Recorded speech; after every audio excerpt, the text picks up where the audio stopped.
Hello everyone, welcome to this video on the role of communication approaches in the developing teaching materials. In language teaching, different approaches help students become confident communicators. Instead of simply memorizing rules, students need to interactive and engaging lessons that mirror real-life communication.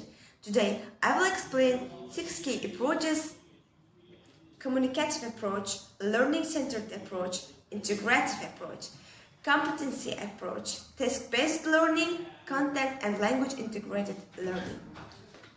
By the end of this video, you will understand how these methods enhance language learning and how teaching materials should be developed to support them.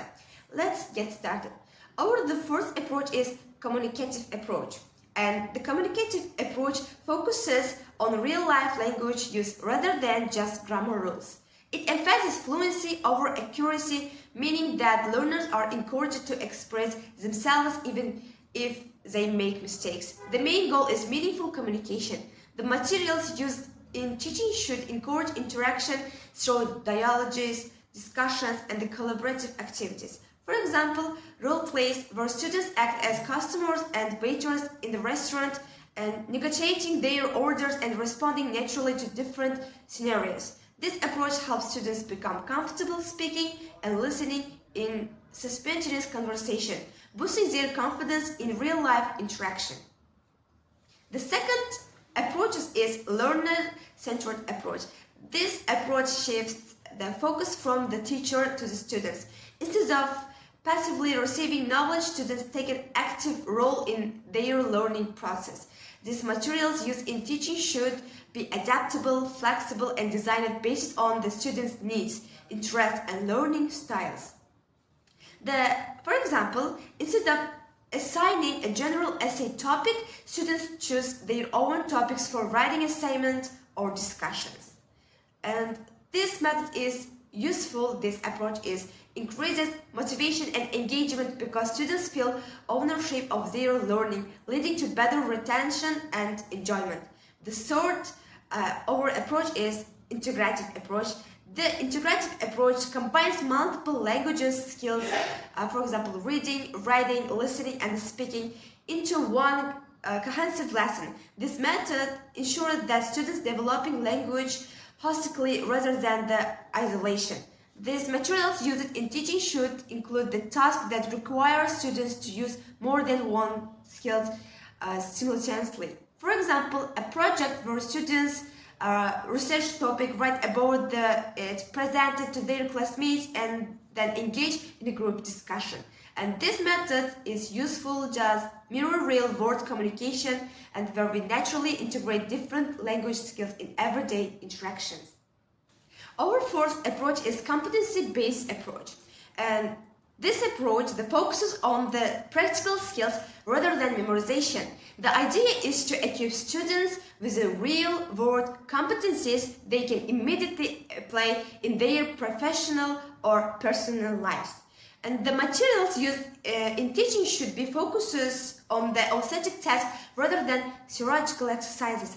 For example, instead of simply learning about the formal letter structure, students practice writing an actual email for apply for a job. It ensures that students develop the practical skills they can use outside the classroom, making language learning more functional and goal-oriented.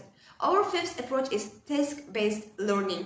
And this approach encourages students to complete meaningful tasks while learning a language instead of focusing solely on rules. Students engage in activities that require decision-making, collaboration, and problem-solving. These materials used in the teaching should include real-life tasks that push students to use language in a natural way. Okay. For example, planning a vacation with a budget and presenting it to the class, requiring students to make calculations and explain it. It makes learning interactive and allowing students to develop communication skills in a more engaging and realistic way. Our last approach is content and language integrated learning. And this approach where students learn both content and language at the same time.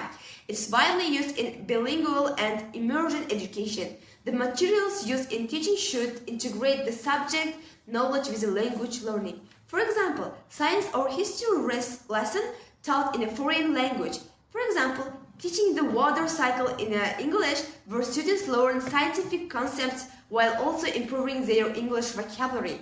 It helps students develop subject knowledge and the language skills, making them more proficient in the both areas.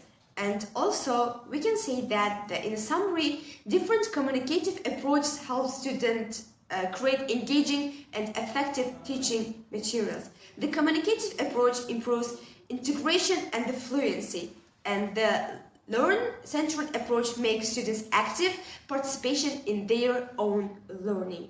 The integrative approach combines the multiple skills for a well-rounded language proficiency. The competency-based approach ensures students gain practical, real-world skills. The task-based learning makes learning interactive and meaningful. And also, the overlap approach skills while also building subject knowledge in the both area. By applying these approaches, teachers can design better lessons that prepare students for real-world communication. Whether you are a language instructor or a student, or understanding the approaches will enhance the learning process. Thank you for your attention. If you found this video helpful, don't forget to like, comment and subscribe for more content on effective teaching methods. And see you later. Bye.